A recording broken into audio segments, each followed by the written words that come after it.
Olá, pessoal. A aula de hoje é sobre zero ou raízes de funções. O início, né? A introdução. Bom, o zero ou raiz de uma função f de x, se a gente disser que alfa é raiz dessa função f, então, quando a gente fizer f de alfa, esse resultado tem que ser igual a zero.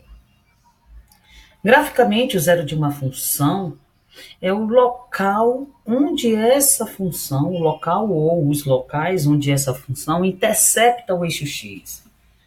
Observemos aqui nesse gráfico que no intervalo de A até B, essa função g aqui, ela intercepta o eixo x em 5 pontos. Aqui x1, depois ela intercepta aqui x2, depois aqui em x3, aqui em x4 e aqui em x5. Então, dentro do intervalo AB, ela intercepta o eixo x em 5 pontos. Cada um desses pontos é chamado de zero ou raiz da função, nesse caso da função g. Analiticamente falando, ou seja, para resolver de forma analítica nos cálculos o zero de uma função, basta que a gente resolva a equação f de x igual a zero. Nesse caso aqui, se eu tenho f de x igual a x menos 3, que a gente sabe que se trata de uma função afim, para a gente achar a raiz dessa função, a raiz dessa função vai ser o valor de x, que quando eu aplique aqui na minha função, faça com que essa função aqui se anule. Então, qual é o valor de x que eu devo substituir aqui? Para na hora que eu fizer essa conta aqui, f de x seja igual a zero. Obviamente que não precisa nem fazer f de x aqui igual a zero, resolver essa equação aqui, porque a gente já percebe que ao substituir x aqui por 3, esse valor aqui vai zerar. Então vai ficar 3 menos 3 igual a zero, logo 3 é raiz de f. No caso da função g de x igual a 8/3 de x menos 4, para a gente achar o zero dessa função de forma analítica, então a gente pega todo o valor de g igual a zero. Como se trata aqui de uma equação do primeiro grau, x de um lado, quem não tem x do outro, isola o x aqui, faz o produto dos extremos igual ao produto dos meios, simplifica aqui, se 12/8 por 4, a gente obtém aqui 3/2. Aí você fica na dúvida, será que 3/2 de fato é raiz dessa função que eu estou chamando de g? Basta que você substitua aqui na função g o x por 3/2, que é o que a gente está fazendo aqui. Aqui vai ser a g de 3/2. G de 3/2 é eu ir lá na função g, no lugar do x, a gente colocar esse 3/2 que está aqui dentro do parênteses. Então, 8/3 vezes 3/2 menos 4 é igual a... Então, observe que esse 3 aqui se cancela com esse 3. Aí vai ficar 8 dividido por 2, que dá 4, menos 4, que dá 0. Logo, conclusão, 3/2, x igual a 3/2, é raiz dessa função g aqui. Porém, nem sempre é possível se encontrar a raiz de uma função de forma analítica, como é o caso desses exemplos que estão listados aqui. Essa primeira função é uma função polinomial de grau 3. A gente não consegue achar a raiz dessa função aqui de forma analítica, bem como essa daqui, uma composição de função seno com a função exponencial, e essa função h aqui, x mais ln de x. Nesse caso, quando a gente não consegue achar a raiz de uma função de forma analítica, então nós precisamos de um método numérico para encontrar uma estimativa para a raiz dessa função, ou seja, um valor tão aproximado quanto se deseje. Para isso, para a gente aplicar esse método numérico, antes, porém, a gente vai passar pela fase 1. O que é a fase 1? Bom, a gente não sabe quem é a raiz dessa função, mas a gente pode buscar um intervalo que contenha a raiz dessa função. Então, o primeiro passo é a gente encontrar o intervalo que contém a raiz da função. E depois, uma vez encontrado esse intervalo, a ideia é que nós refinemos esse intervalo até a gente encontrar a estimativa para a raiz dessa função.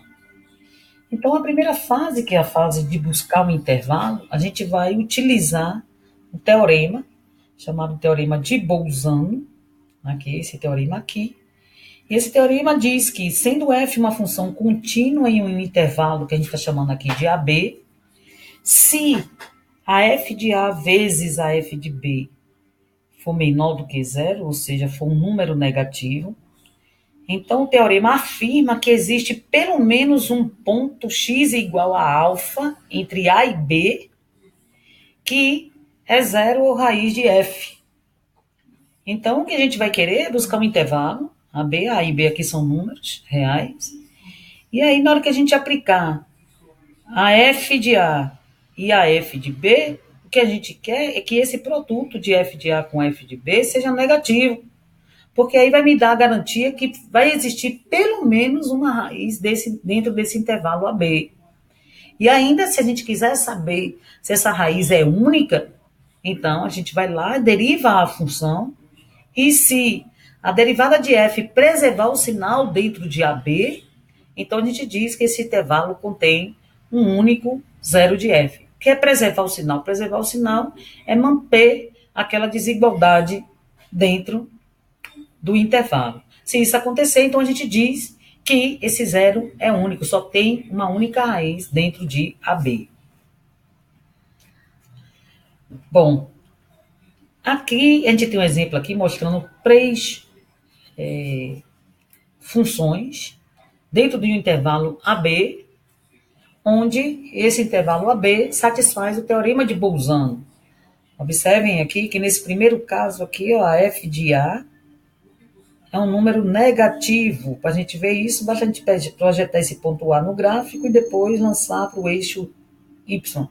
A gente vai ver que é negativo, ponto B novamente joga no gráfico, joga para o eixo Y, vê que é positivo. Então, negativo vezes positivo dá negativo, satisfaz o teorema, logo vai existir pelo menos uma raiz de f. De fato, a gente observa aqui que no gráfico, a raiz é esse ponto aqui que a gente está chamando de alfa. Então, intervalo AB satisfazendo o teorema de Bolzano e a gente observando que de fato tem uma raiz aqui dentro. Aqui o intervalo AB, que também satisfaz o teorema, ó, negativa, aqui positiva, produto negativo. E, no entanto, a gente tem três raízes aqui no intervalo AB. E nesse outro caso aqui, o intervalo AB também que satisfaz o teorema de Bolzano e aparecendo aqui duas raízes. A questão é, a pergunta que vem aqui agora é, pronto, se satisfaz o teorema de Bolzano, ou seja, se f de A vezes f de B é negativa, então a gente tem certeza que tem raiz dentro do intervalo. Agora e se o f, a pergunta é, se o f de A vezes o f de B não for negativo, for positivo, significa que dentro de AB não tem raiz? Não necessariamente. E aí a gente vai mostrar, vem aqui, três situações que a gente mostra que se o f de A vezes f de B, no caso, for maior que zero quer dizer positivo, então a gente pode ter diversas situações no intervalo AB.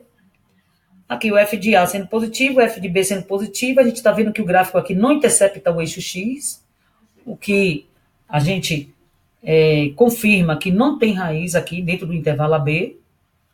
Então, produto positivo, não, nesse caso, sem raiz.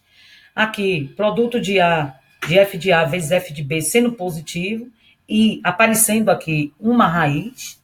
E esse outro caso aqui, o produto sendo positivo e aqui aparecendo também raiz. Nesse caso aqui, duas raízes aqui.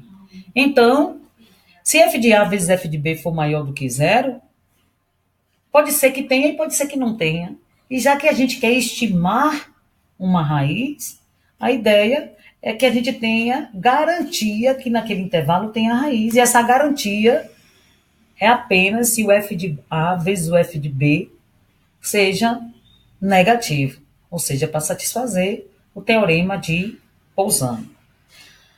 Bom, pessoal, por hoje a gente fica por aqui e a gente vai dar continuidade a essa aula no próximo vídeo, onde a gente vai falar da fase 2, que depois que a gente encontra esse intervalo que satisfaz o teorema de Bolzano, então a ideia agora é refinar esse intervalo aplicando um método numérico. Mas isso é assunto para a nossa próxima videoaula. Até lá, grande abraço.